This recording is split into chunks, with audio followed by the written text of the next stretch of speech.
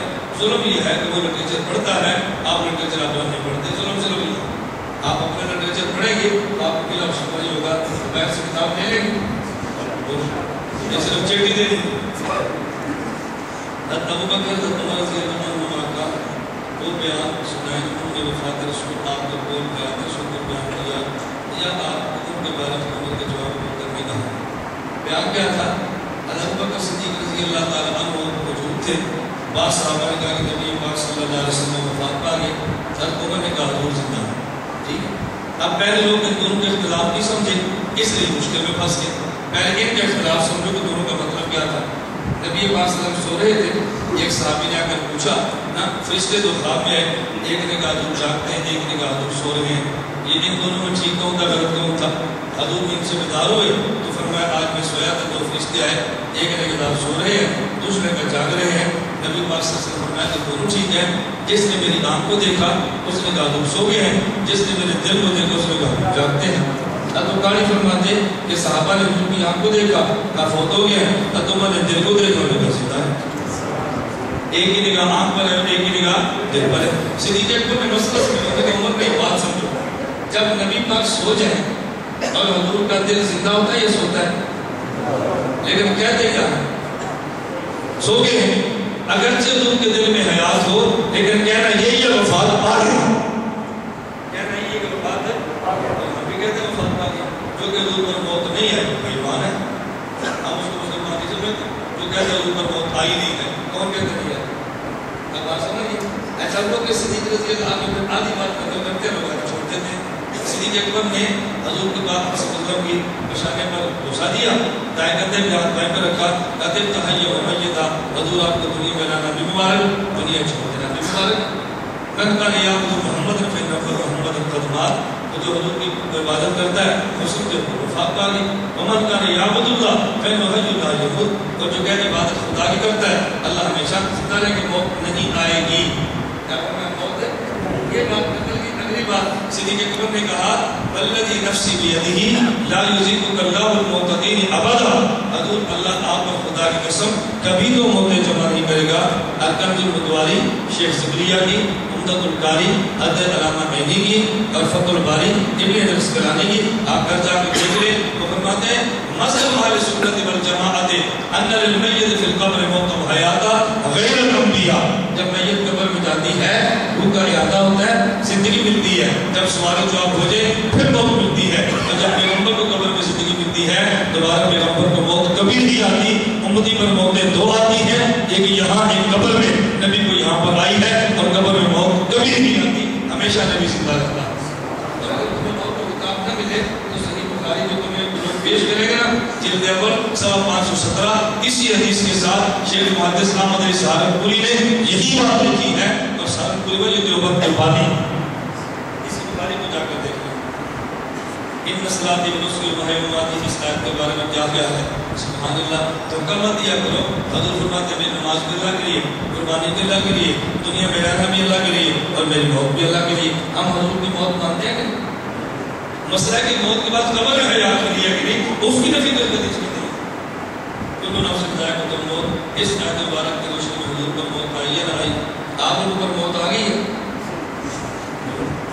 آپ کل نفس ذائقۃ الموت کو نہیں مانتے، موت آ گئی آپ تو اس آیت سے حضور کی موت کیسے ثابت ہے؟ اس فطرہ کہ ہر بندے نے وفات پانی ہے، ٹھیک ہے آپ نے مانی ہے میں نے مانی حضور نے بھی اس سے حضور کی موت ثابت تو نہیں ہو رہی نا وقوع موت سنی اور خبر موت ہو رہی ہے وقوع موت صحابہ کے اجماع ہے اور قبر کی حیات بھی صحابہ کے اجماع ہے مولانا کا کوئی مولانا شبیر علی صاحب مولانا خالد خان مفتی شامسی مولانا غلام رسول اللہ سب مادی عقیدت حیات مانتے صحابہ بھی ہے آج اس کو کچھ اپنا فساد اور کیا کرنا ہے اللہ کو جزائے خیر عطا فرمائے آپ نے آدھی بات ٹھیک کی آدھی غلط یہ بات تو آپ نے بالکل ٹھیک کی ہے اس موضوع کو چھیڑنا فساد ہوگا کہ میں اس کی کوئی بھی نہیں کرتا یہ بات غلط کی ہے کہ صحابہ کے دور سے اختلاف تھا جب صحابہ کے دور سے مسئلہ حیات پر اتفاق تھا اب اس بات کو چھیڑنا اور کہنا اس حضور کو زندہ نہ مانو یہ فساد ہے کہ نہیں جب صحابہ کے اتفاق میں زندہ ہے تو جو کہتا ہے زندہ نہیں فساد وہ بھی چاہتا ہے جو کہتا ہے زندہ وہ فساد بھی چاہتا ہے یہ جہاں بیٹھے مسجد ہے کہ نہیں اس کا نام کیا ہے کیا مسجد آپ مجھے بتائیں جو بندہ کہتے ہیں مسجد نہیں ہے دوسرا کہتا ہے فساد کون بچا آپ کو دونوں آپس میں لڑ رہے ہیں دونوں نہیں لڑ رہے ایک بچار ہے ایک جلال ہے ایک صحابہ کے جماعی میں دیکھ انکار کرتا ہے کہ اس کا تحفظ کرتا ہے تو فساد اور برباد کرتا ہے جو تحفظ نہیں کرتا بلکہ انکار کرتا ہے ہم صحابہ کو ماننے والے انکار کرنے والے فاتحہ کر کو امام پر ابن بخاری میں حدیث آئی ہے صبح کے نماز میں آپ نے فرمایا میرے پیچھے فاتحہ پڑھو باقی قرآن کا حصہ نہ پڑھو لعنت اللہ علی الکاذبین یہ بخاری میں قدر حدیث نہیں ہے جو آپ نے نقل کی کیوں جھوٹ بولتے ہو الانبیاء کے پوری حدیث کو نہیں مانتے کہتے حدیث ضعیف ہے حدیث ضعیف نہیں ہے پہلی بات ہے کہ متواتر ہے اس کا نام سیوطی نے لکھا ہے اور دوسری بات علامہ خان محمود عجیب بات فرماتے تھے الانبیاء احیاء میں کوئی مسلم کو تم ضعیف کہہ دو تم کوئی حدیث صحیح پیش کر دو الانبیاء اموات فی قبورہم لا یصلون تم کو ضعیف پیش کر دو چلو ضعیف کیا ہے تمہارے پاس تو ضعیف بھی نہیں ہے نا پھر تمہارے پاس کر دو کوئی حدیث آپ بھی پیش کر دو کہتے ہیں ہمارے پاس ہے ہی نہیں ہمارے پاس ہے لیکن ضعیف ہے ایک پاس ہے تو ایک پاس ہے اور ضعیف ہے تو پھر بھی صحیح والا بہتر ہے نا علامہ سیوطی اس کو متواترات میں شمار کرتے ہیں تمہارا تعلق بادشاہ کیا انسان تھا کعبہ اس کو کیسے انسان تھا تو میرا اس کے بارے میں بتانا نہیں کیسا عقیدہ مواد کے پیچھے نماز کا حکم کیا ہے ہمارے کعبے نے لکھے ان پیچھے نماز میں کوئی تعلیمی ہے اور کعبے کی بات میں کرنا چاہیے اگر شراب میں جسے بیان تو پھر نمک یا لیمن کی ملاوٹ کی بات کیسے ہوتی نجس عین ہونا میں نے بچے کو لکھا میں نے بچے کو لکھا میں نے کہا کہ چلے تو بچہ بڑی چھوٹ جاتی ہے بیٹھ جاؤ آپ بیٹھ جاؤ بیٹھ جاؤ بیٹھ جاؤ چھوڑے آپ بیٹھ جاؤ